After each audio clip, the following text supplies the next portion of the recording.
Madam, ಈ ಥರ police ಅಧಿಕಾರಿ ಹೆಂಡತಿ ಆಗಿರ್ತೀರಾ, ಸಡನ್ ಆಗಿ ಸಿನಿಮಾಗೆ ಹೋಗ್ತೀನಿ ಅಂತ ಯಜಮಾನ್ರಂದಾಗ ನೀವು ಏನು ಸಜೆಷನ್ ಕೊಟ್ಟಿದ್ರಿ? ಭಯ ಆಗಿತ್ತಾ ನಿಮಗೆ? ಆವಾಗ ಸಿನಿಮಾದ ಬಗ್ಗೆ ಏನು ಐಡಿಯಾ ಇದ್ದಿಲ್ಲ. ಫಿಲಮ್ಗೆ ಹೋಗೋದು ಚೆನ್ನಾಗಿದೆಯಾ ಚೆನ್ನಾಗಿಲ್ಲ ಹೇಳೋದಷ್ಟೇ ಗೊತ್ತಿತ್ತು. ಸರ್, ಅವಾಗಿನ್ನೂ ಆ ಕಾನೂನು ಇರಲಿಲ್ಲ ಅನ್ಸುತ್ತೆ. ಅಂದರೆ ಸಿನಿಮಾದ ಅಂದರೆ ಸರ್ಕಾರಿ ಕೆಲಸದಲ್ಲಿದ್ದರೂ ಸಿನಿಮಾ ಮಾಡ್ಬೋದು. ಕಾನೂನು ಯಾವಾಗಲೂ ಇದೆ, ಅದು ರೂಲ್ಸ್ ಇದೆ. ಏನು ಪರ್ಮಿಷನ್ ತಗೊಂಡು ಪರ್ಮಿಷನ್ ಆ್ಯಕ್ಟ್ ಮಾಡ್ಬೋದು, ಮಾಡಬಾರ್ದು ಅಂತ ಇಲ್ಲ, ಆದರೆ ರೆಮ್ಯುನರೇಷನ್ ತೊಗೋಬಾರ್ದು ಅಂತ ಒಂದಿರ್ತದೆ. ನಿಷ್ಕರ್ಷ ಮಾಡಿದಾಗಲೂ ಕೂಡ ನೀವು ಪೊಲೀಸ್ ಅಧಿಕಾರಿ? ಹೌದು, 93 ನಾನು ನಿಷ್ಕರ್ಷ ಮಾಡಿದಾಗ ಪೊಲೀಸ್ ಅಧಿಕಾರಿಯಾಗಿದ್ದೆ.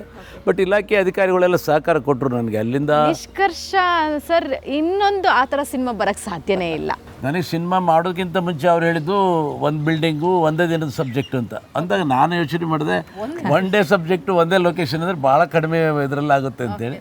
ಬಟ್ ಆಗಿದ್ದೇ ಬೇರೆ. ಅದು ಆಮೇಲೆ ಶೂಟಿಂಗ್ ಆಗಿ ಪಿಕ್ಚರೆಲ್ಲ ರೆಡಿ ಆಗ್ತು. ಬಿಡುಗಡೆ ಮಾಡಬೇಕಂದ್ರೆ ಯಾರೂ ತಗೊಳಕ್ತಾ ಇರಲ್ಲ.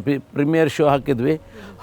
ಏನು ಹಾಲಿವುಡ್ ಪಿಕ್ಚರ್ ಇದ್ದಾಗಿದೆ, ಹಾಗಿದೆ ಹೀಗಿದೆ, ವಿಲನ್ ಪಾತ್ರ ಭಾಳ ಚೆನ್ನಾಗಿದೆ, ವಿಷ್ಣುವ್ರ ಪಾತ್ರ ಚೆನ್ನಾಗಿದೆ. ಅದಕ್ಕೆ ವಿಷ್ಣುವರು ನಮ್ಮ ರಿಲೀಸ್ ಆಗಿ ಮಾರನೇ ದಿವಸ ನಾವು ಸೆಂಟ್ರಲ್ ಪಾರ್ಕ್ ಹೋಟ್ಲಲ್ಲಿ ಒಂದು ಮ್ಯಾಥ್ಯೂ ಅಂತ ಇದ್ದರು. ಕ್ರಿಸ್ಮಸ್ 24ಕ್ಕೆ ರಿಲೀಸ್ ಆಯಿತು, 25ಕ್ಕೆ ಒಂದು ಪಾರ್ಟಿ ಕೊಟ್ಟಿದ್ದರು.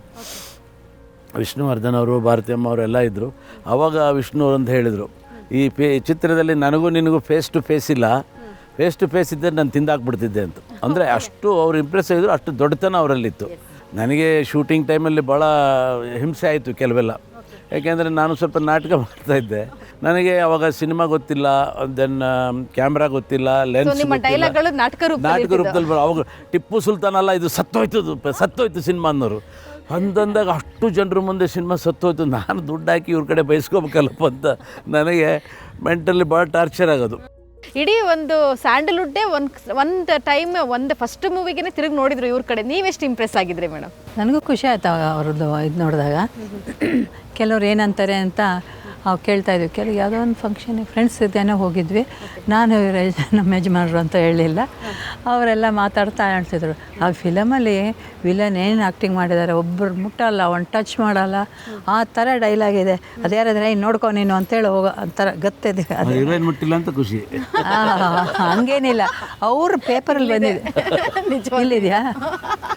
ಇರಲಿಲ್ಲ ಸರ್, ಹೇಳಿದ್ರಿ ಪ್ರೀಮಿಯರ್ ಶೋಗೆ ಬಂದವರೆಲ್ಲ ಹೊಗಳಿದ್ರು, ಆದರೆ ಅದನ್ನು ಡಿಸ್ಟ್ರಿಬ್ಯೂಷನ್ ತಗೊಳ್ಳೋಕ್ಕೆ ಇದನ್ನು ಎಲ್ಲರೂ ಹೊಗಳಿದ್ರು. ಭಾಳ ಅದ್ಭುತವಾದ ಸಿನಿಮಾ ಅಂದರು.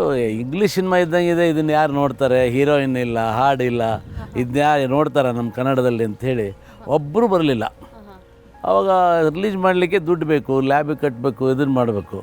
ಆವಾಗ ಚಿತ್ರ ರೆಡಿಯಾಗಿತ್ತಲ್ಲ, ಬಾಲಚಂದ್ರ ಜಾರಕಿಹೊಳಿ ಅವರು ಮಯೂರ ಫಿಲ್ಮ್ಸ್ ಅಂತ ಮೋರೆ ಅಂತ ಇದ್ದರು.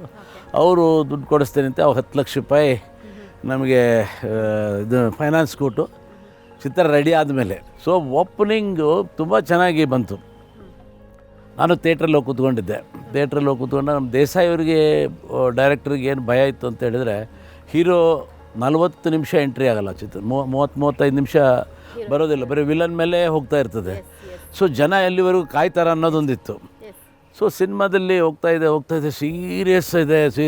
ಸೀರಿಯಸ್ ಒಂದು ಇನ್ಸಿಡೆಂಟ್ ಬರ್ತಾ ಇದೆ. ಆವಾಗ ಹೋಮ್ ಮಿನಿಸ್ಟರ್ ಹತ್ರ ಹೋದಾಗ ಅವ್ರು ಹೇಳ್ತಾರೆ, ಇದು ಆಪ್ರೇಷನ್ ಮಾಡಬೇಕಂತ ಹೇಳಿದ್ರೆ ಅದಕ್ಕೆ ಕಮಾಂಡೋ ಅಜಯ್ ಬೇಕು ಅಂತೆ. ಆವಾಗ ವಿಷ್ಣು ಹೆಸರು ಬರ್ತದೆ. ಆವಾಗ ರಾಮನಾಥ್ ಜನ ಒಂದು ಸೊಳ್ಳೆ ಹೊಡೆದ್ರು 10 ನಿಮಿಷ ಥಿಯೇಟ್ರಲ್ಲಿ ಯಾರೂ ಏನೂ ಕೇಳ್ತಾ ಇರಲಿಲ್ಲ. ಅದು ಬಂದು ಅವರು ಅಲ್ಲಿಂದ ಹೆಲಿಕಾಪ್ಟರ್ ಟೇಕಪ್ ಆಗಿ ಬೆಂಗಳೂರಿಗೆ ಬಂದು ಲ್ಯಾಂಡ್ ಆಗಿ ಅವ್ರು ಆಗೋವರೆಗೂ ವಿಷಲ್ ಹೊಡೆದ್ರು. ಅಷ್ಟು ಅದ್ಭುತವಾದಂಥ ರೆಸ್ಪಾನ್ಸ್.